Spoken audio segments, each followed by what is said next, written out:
I have here our 2017 Monte Bello, which is a blend of Cabernet Sauvignon, Merlot, Petit Verdot, and Franc. It's rare that all four grapes make it into the blend, but given the weather we had in 17, the vines really rejoice getting a good amount of rainfall that winter. After the 5-year drought, we finally got 200% of normal rain, which drenched the vines.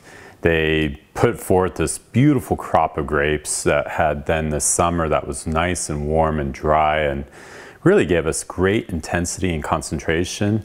So as we blind tasted all the lots to make this assemblage, you know, we always randomize. So Cab is tasted against Merlot, against Petit Verdot, against Franc, randomized into flights. And in this vintage, all four grapes managed to come in.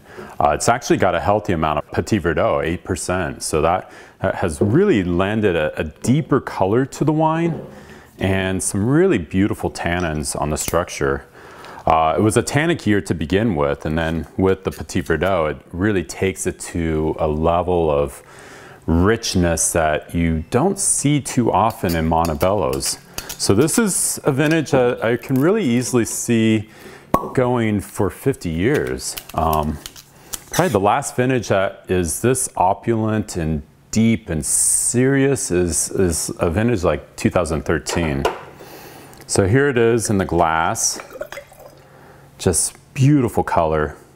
It's opaque. And even without decanting, I mean, as this wine's gonna open up in the glass, I mean, still, it's just this intense fruit. I mean, you easily can identify Monte Bello in it.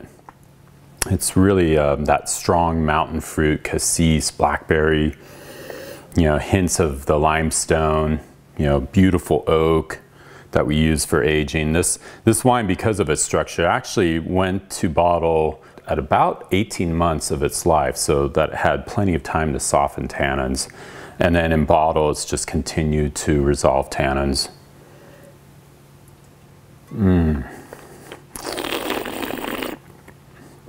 It's really deep.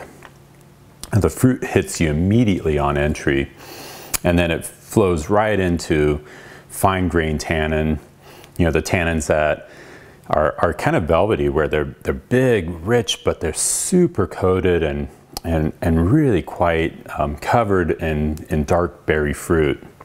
And then it finishes with that long, lingering mineral aftertaste. It's a really fine vintage. And again, a vintage that can be laid down for a good 50 years. And of course, the cork that I've purchased for this year, I actually had to spend a year searching for the perfect cork to give us that ability to hold the wine for that much time. So it's a very highly selected cork.